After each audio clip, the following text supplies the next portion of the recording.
Olá, meus amigos e minhas amigas, seus loucos da cabeça pelo Cruzeiro, como é que vocês estão? Meu nome é Renato Gasparino e estou aqui para mais um vídeo no canal do Camarote Esportivo com notícias atualizadas sobre o maior time de Minas Gerais.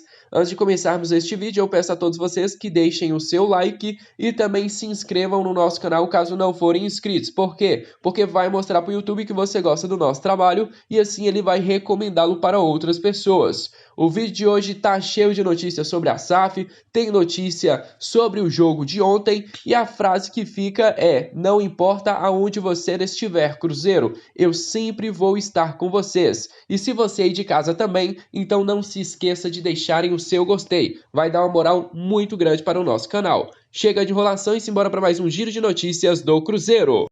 Seguinte nação, esta segunda-feira é muito importante para o Cruzeiro, isso em relação à SAF, por quê? Porque eles vão se reunir e tentar derrubar um dos vetos feitos pelo presidente Jair Bolsonaro. Lembrando a vocês, não é o único veto que o presidente colocou, porém esse sem dúvidas alguma é o mais importante e o mais difícil de cair. Porém a expectativa é de que hoje ainda teremos esta resolução. Olha só, o próprio jornalista Samuel Venâncio atualizou para nós de que vai acontecer hoje, uma reunião entre os senadores para decidirem sobre vetos de Bolsonaro em relação à lei de clube-empresa no país.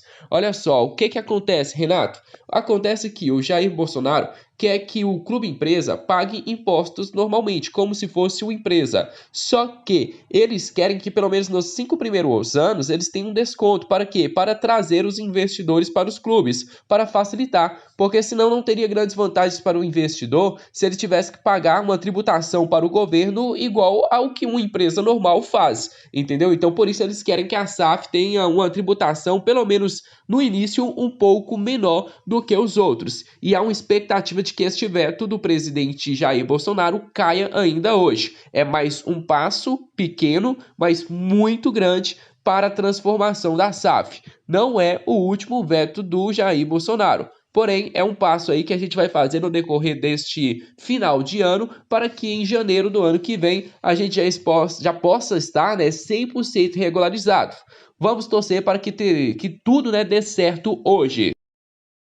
Vamos falar um pouco sobre a avaliação desses jogadores do Cruzeiro na partida de ontem. O Fábio, na minha opinião, fez uma partida ok. Os lances que ele levou o gol não tinha como pegar. Agora, na minha opinião, partida péssima do Raul Cáceres, partida péssima do Matheus Pereira, partida péssima do Ramon e uma partida mais ou menos do Léo Santos. Sinceramente, mais ou menos do Léo Santos. Mas com certeza me passou mais confiança na defesa do que o zagueiro Eduardo Brock. O lance que o Cruzeiro levou o gol, aquele que o jogador domina na mão. Um lance muito curioso, não é mesmo? Porque se parece demais com aquele lance do gol, que o Cruzeiro fez contra o Operário. A bola do Marco Antônio batia no ombro, o juiz foi lá e anulou. Já a bola do jogador do CSA bate no ombro para o braço, e mesmo assim o juiz nem sequer quis consultar o VAR. Um lance muito curioso. Quando eu vi pela televisão a partida, eu falei, vou ficar tranquilo, porque o juiz vai chamar o VAR e vai anular o gol. E para minha surpresa, o juiz pede para dar início novamente à partida. Não é possível que ninguém viu aquilo.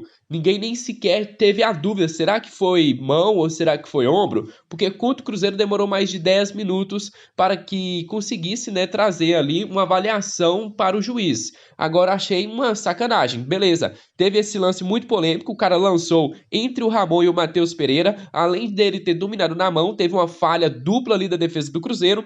Aí no outro gol, como é que acontece? Renato, o cara lá, velho, que isso, Cáceres? Você faz um sinal como se não tivesse ninguém atrás de você, como se a bola fosse passar direto. Falhou demais, Cáceres, falhou muito. O seu crédito com a torcida do Cruzeiro já acabou há muito tempo. Você começou a temporada muito bem, começou, mas depois das suas lesões você não consegue mais render dentro de campo. Se eu vou colocar você ou o Rômulo na lateral direita, tá dando na mesma. No meio de campo, o Cruzeiro começou com Lucas Ventura, Adriano e Rômulo. Para ganhar aquele meio de campo ali, deu certo até aquele momento. Eu já falei aqui diversas vezes, Eu preferia colocar o Adriano e o Lucas Ventura para jogarem junto, porque o Adriano tem sim uma organização ali da defesa para o ataque, e o Lucas Ventura é o volante do Cruzeiro que tem a maior explosão, que tem a maior disposição dentro de campo. E mais uma vez ele se lesionou. Tanto que deu para ver ali, ele se lesionou, mas não queria sair dentro de campo. Ele iria dar a vida dele ali dentro de campo, não importa o que acontecesse. O Lucas Ventura, que já tinha se lesionado em uma partida ainda quando o Mozart era treinador do Cruzeiro. Ele olhou e falou, cara, eu vou jogar aqui com dor e tudo, mas eu não vou sair. Porém, o Vanderlei Luxemburgo percebeu que o jogador não estava 100% e por isso preferiu colocar o Ariel Cabral. E foi ali que tudo começou. E foi ali que o Cruzeiro foi perdendo o meio de campo. Perdeu muito com a entrada do Ariel Cabral, não agregou nada dentro do Cruzeiro. Nem sei por que colocou esse cara dentro de campo, porque ele é péssimo, gente. O Ariel Cabral, eu não gosto do Ariel Cabral de jeito nenhum. Não gosto do futebol dele de jeito nenhum. Aí uma mudança ali, o Vanderlei tira o Rômulo e coloca o Marco Antônio para dar uma habilidade a mais.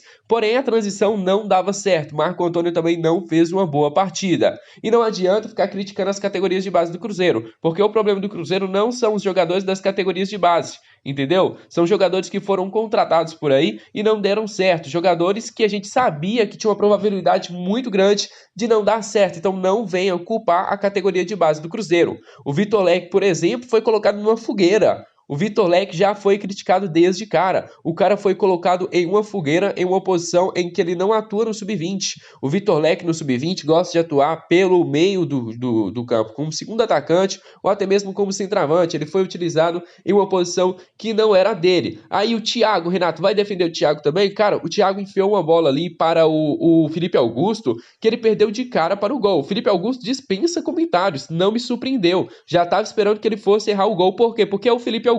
Estranho seria se ele acertasse o gol, entendeu? Se ele fizesse aquele gol, isso sim seria estranho. Thiago cresceu de produção, mas não teve sequer uma oportunidade de finalizar. Então, enquanto a bola não estiver chegando no Thiago, a gente não pode fazer esta crítica. Ele criou uma oportunidade perfeita para o Felipe Augusto. Giovanni Piccolombo entrou, não conseguiu nada. Rafael Sobis, cara, eu não vou falar mais nada, já falei tudo do Sobis, entendeu? Besta é quem insiste nele.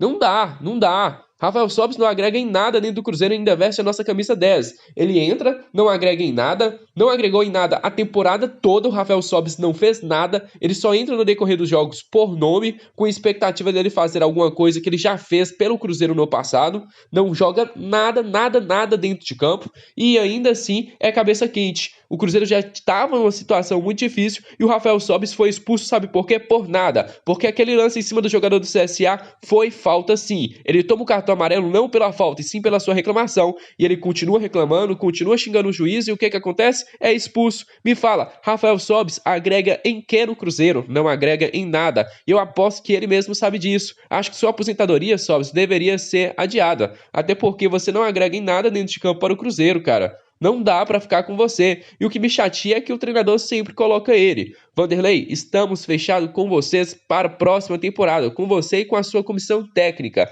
Estamos fechados aí com o Cruzeiro para o próximo ano.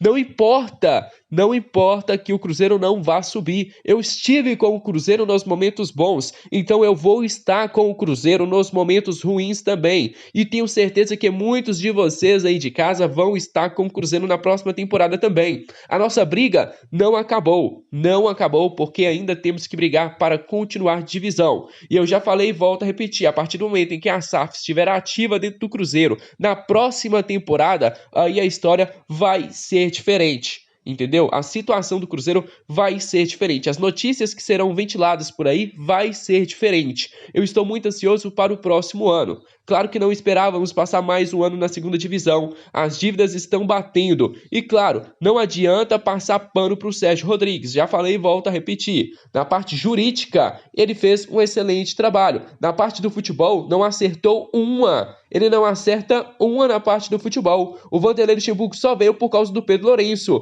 porque ele prefere investir em profissionais que são apaixonados por futebol, mas que não trazem nenhum resultado dentro de campo. E eu já percebi que parece que o erro é o Cruzeiro, cara. É o Cruzeiro. Porque o Mozart não deu certo na Chapecoense. Ninguém deu certo na Chapecoense. O Mozart não deu certo no Cruzeiro. Praticamente ninguém deu certo no Cruzeiro. Mas lá no CSA ele vem fazendo excelente trabalho. Felipe Conceição pega o Remo praticamente na zona de rebaixamento e coloca na briga pelo acesso. Então a gente vai percebendo que parece que o problema é o Cruzeiro. Entendeu? temos que reagir, temos que brigar. A nossa batalha nesta temporada ainda não acabou, o ano continua e o Cruzeiro precisa se manter neste momento na segunda divisão, porque o acesso, infelizmente, a gente tomou ontem um banho de água fria. Renato, e se o Cruzeiro vencer todas as partidas daqui pra frente? Esse sim que mata, entendeu? Esse sim que não tem jeito. Não vai vencer todas as partidas daqui pra frente, infelizmente, porque não tem um elenco capacitado para isso. Entrega nunca faltou dentro de campo, mas qualidade técnica, meus amigos, tenho que te falar, não dá para aguentar. São pouquíssimos jogadores que têm qualidade técnica neste time do Cruzeiro.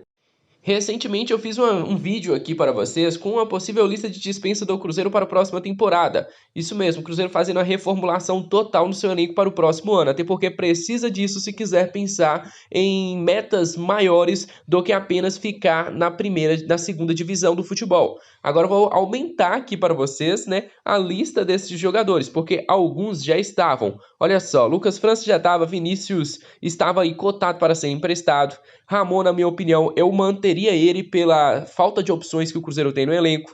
Léo Santos ainda vive na corda bamba porque não se firmou no Cruzeiro e provavelmente ele vai sair porque não se firmou no Cruzeiro. O Paulo, não sabemos o que vai acontecer. O Everton, não sabemos o que vai acontecer. O Rodolfo, na minha opinião, tem que sair. O Eduardo Brock tem que sair. O Joseph tem que sair. O Pereira deve ficar no Cruzeiro. Não sabemos se ele vai ser vendido na próxima temporada, até porque ele foi titular do Cruzeiro com o Vanderlei, mas não se firmou com um bom futebol. O Jean Vitor, ainda acho que ele deve sair do Cruzeiro. Norberto, acho que deve sair do Cruzeiro. Raul Cáceres, acho que deve sair do Cruzeiro. Caiu muito de rendimento nesta temporada. Henrique também deve sair do Cruzeiro. O Nonoca, não sabemos ainda o destino do jogador. Vive na corda bamba, vai depender muito do que ele vai fazer daqui para o final da temporada. O Adriano, eu acho que fica. O Flávio sai. Matheus Neri sai. Ariel Cabral sai. Rômulo sai. O Marcinho ainda vive na corda bamba também. Mesmo sendo um jogador que tem uma técnica boa, ainda assim não conseguiu desempenhar um bom futebol no Cruzeiro,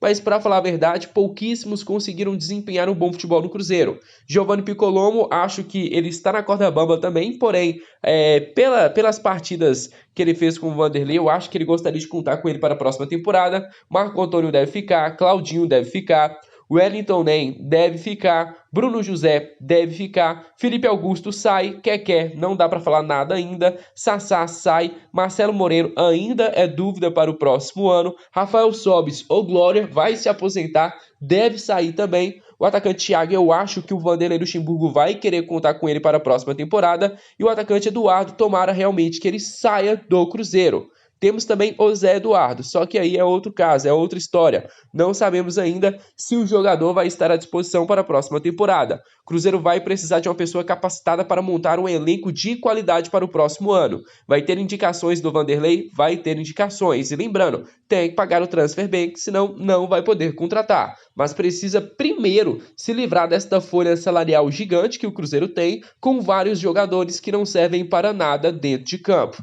Pergunto a vocês aí de casa.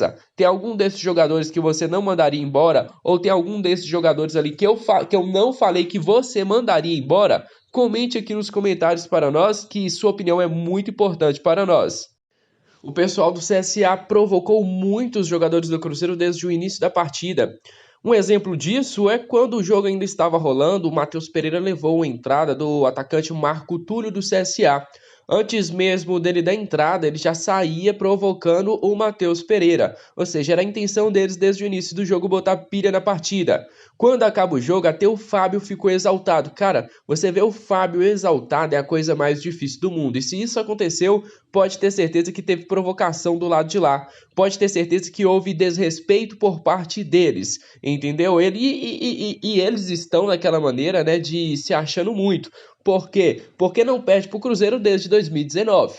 Porque desde o Fala Zezé, bom dia, cara, o Cruzeiro não consegue se livrar dessa zica. E é impressionante. Eu pensei por um momento em que o Cruzeiro ali estava vencendo por 1-0, de que iríamos nos livrar dessa zica. Outro momento muito interessante é o Adriano, partindo para cima do jogador do CSA. Ele ficou muito irritado. O Giovani também muito irritado, muito exaltado. É um cara que tem a cabeça quente ali. Então são momentos ali do jogo que a gente fica um pouco chateado. Você olha a sua súmula do árbitro, o Giovani, parece que vai estar à disposição do Cruzeiro no próximo jogo, mas o Adriano, esse aí foi dado lá na súmula do juiz, que ele foi expulso, tanto também outro jogador lá do CSA foi expulso. Eu acho que a confusão é entre Adriano e esse jogador. É muito complicado, né? Mostra muito sentimento do jogador cruzeirense, mostra muito sentimento da torcida celeste, ficando revoltado com mais um resultado negativo dentro de casa.